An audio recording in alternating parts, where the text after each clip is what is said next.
Welcome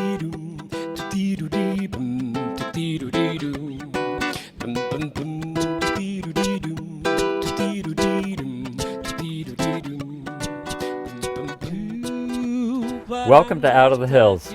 I'm John Wright, and today we're visiting a good friend of mine, AJ Gordon, who is an amazing mechanic, fabricator, self-proclaimed jack of all trades. He has an array of fantastic vehicles that we're going to see today. This is one of them. You'll see more of this in a bit, and hope you enjoy the show, and let's go meet AJ.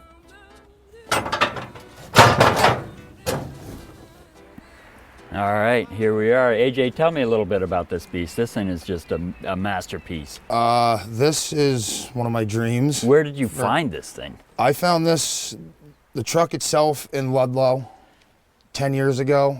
I had this dream of this. It's a 1954 M37, and I wanted Military to build, vehicle. yep, and I wanted to make a 1954 with my 454 on 454s. Well, here it is. Explain that. What? Tell these people that these tires are 54-inch military tires. They are awesome. Got to put them in the mud once. We'll see how this goes. Last truck broke in half.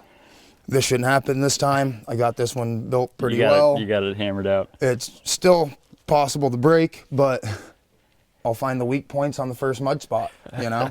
So this is your King Mud Bog vehicle right here. Yes. And that's its primary function. That's its only function. This thing will never be on the road.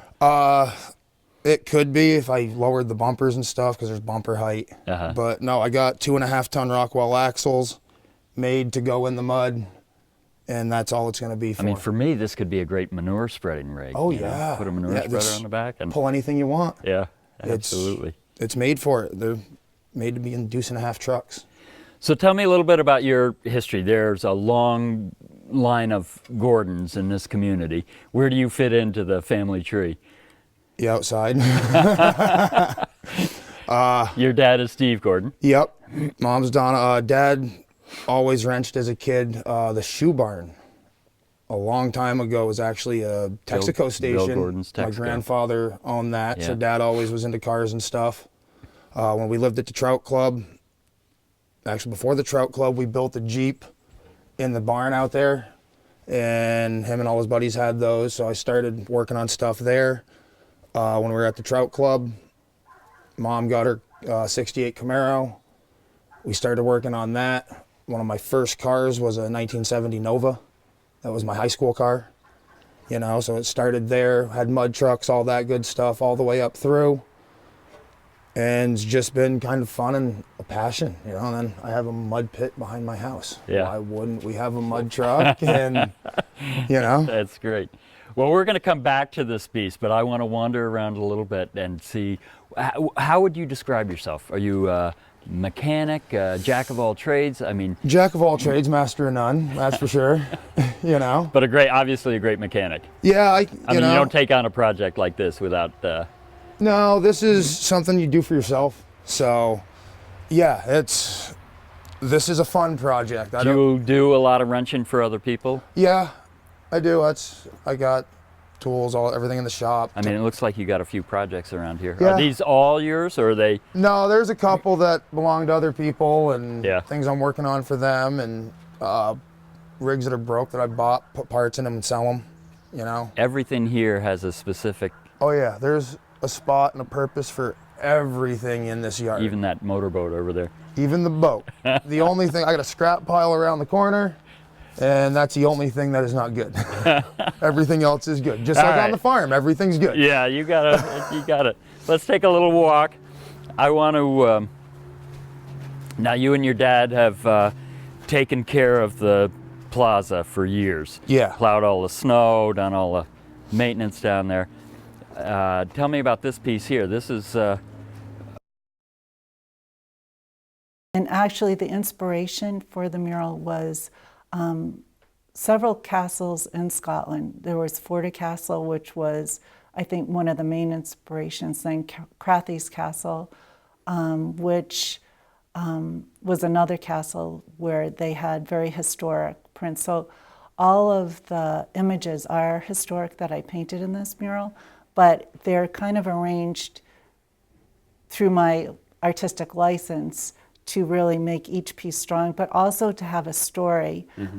He had on the bottom, 4 of the panels have Gaelic, which have different things. He had a Robert Burns poem, which is a grace of Robert Burns' grace. And then on the others, there's like kind of fun sayings like, one is you're talking rubbish, and I cannot pronounce it in Gaelic, but, and then the other was may peace prevail on earth. So that was another inscription. And then the other one was may you have a long life. So, and this mural was in a dining room that was shaped in an octangle, and they had a round table. Yeah. So, and The room was actually constructed for the mural, wasn't it? Yes, yeah. And that was just a great piece to do. That has actually had some press from the Scottish Land Trust USA, and then it went over to, I think, Electric Scotland online. So they were very excited about the piece and bringing a piece of Scotland here to the United States. So it was a really fun and very significant piece for me to paint. I really enjoyed that a lot. And that must have been one of the more challenging pieces, right? You painted these panels and then they all had to come together. Did it come together, or did you have to take a little paintbrush and fix the edges? Well, actually, a lot of the pieces that I paint, I can paint it, but there's a lot of supportive staff that helps, and it's not staff, but a lot of important people between family, friends. My husband, Bob, he's a huge help. I would never be able to you're married? Yeah, yes. And that's funny, John. Don't give me. But so now you made me lose my train of thought. That's all right. I'll keep on going here. The sealskins were replaced by synthetics. Yeah. Synthetics, much better now. So what year were you using this? I got those in Innsbruck 50 years ago. Yeah. More than that. Yeah. Yeah. They're probably 55 years old. Yeah. So this is old. So, but they will always break. Sure. And you had to have a kit with you all the time, so to sew them and fix them. Yeah. Well, a lot of work. Labor of love. Yeah, but alpine mountaineering is one of the best thing you can do. It's still my favorite activity, and it's not the skiing down. Yeah, it's the climbing It's up. the climbing up. Yeah. Yeah. I see your posts on Facebook almost every day of trips up Stratton. Can we take a moment and wander around and look at some of the photographs you have in the house and Sure. some of the other memorabilia? I'd love to. All right, let's do that. Show me some of the work that you have here. Well, a lot of work I'm doing here in the area and at Stratton is ski action. Ski action I do a lot. This guy's name actually is called, his name is Kasi. Kas means cheese in German. Oh, no, here comes the cheese. Yeah, here comes the cheese. Kasi was a special jumper, and he had kind of something similar with cats. If you throw a cat in the air, it comes always, it twists to the side and falls down on the legs. Yeah. Now, I also experiment with photography a lot. This, for instance, is this is not water. It looks kind of like water. A little more abstract. This is in Manchester. I photographed a crabapple tree in May. It was snowing at the same time, a couple of years back. And in order to get this effect, I hold the lens there and then I make slow rotating motions as I expose it. I also like forms, of course, like snow forms. This one happened to be in Austria. This was a beautiful snowfield. And then I And black and white. A lot of In your black work and has white, been. well, in black and white also, yeah. But then I was interested in flowers, flowers and nature. Flowers are beautiful, but if a flower is just, you photograph it straight, to me it's a little bit boring because I've seen so much of it. So make it a little interesting. You go close and you blur out the background, use a macro lens. This is a, what's that flower we have no, it's not a lily, no. Oh, I'm sorry. No, it's a rab, it's Jack in the Pulpit. no, it's No, not. Trillium. Trillium, There we trillium. And trilliums are usually purple, but this was a very rare one. Huh? I found a white one in the woods. And this was interesting. This is still done with slides, with transparency.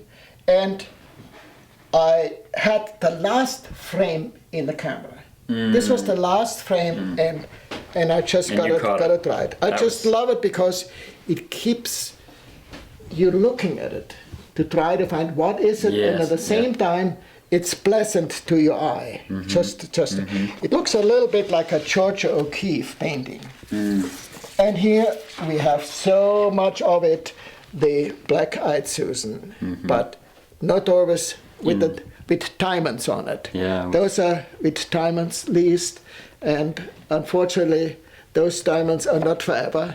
They disappear very quickly, actually. Yeah. Yeah. And you caught it. One trip I did up to Ellesmere Island, that's in the northern part of, belongs to Canada, but it's way up towards the, beyond the Arctic Circle. And this is in a town, it's called Grisfjord. And they're only on a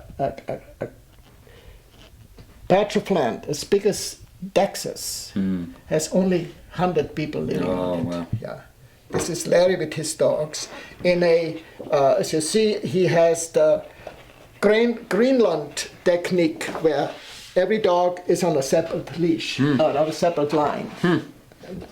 And this is how One they of his spend dogs. the time outside the whole year Beautiful. round. Beautiful. Yeah.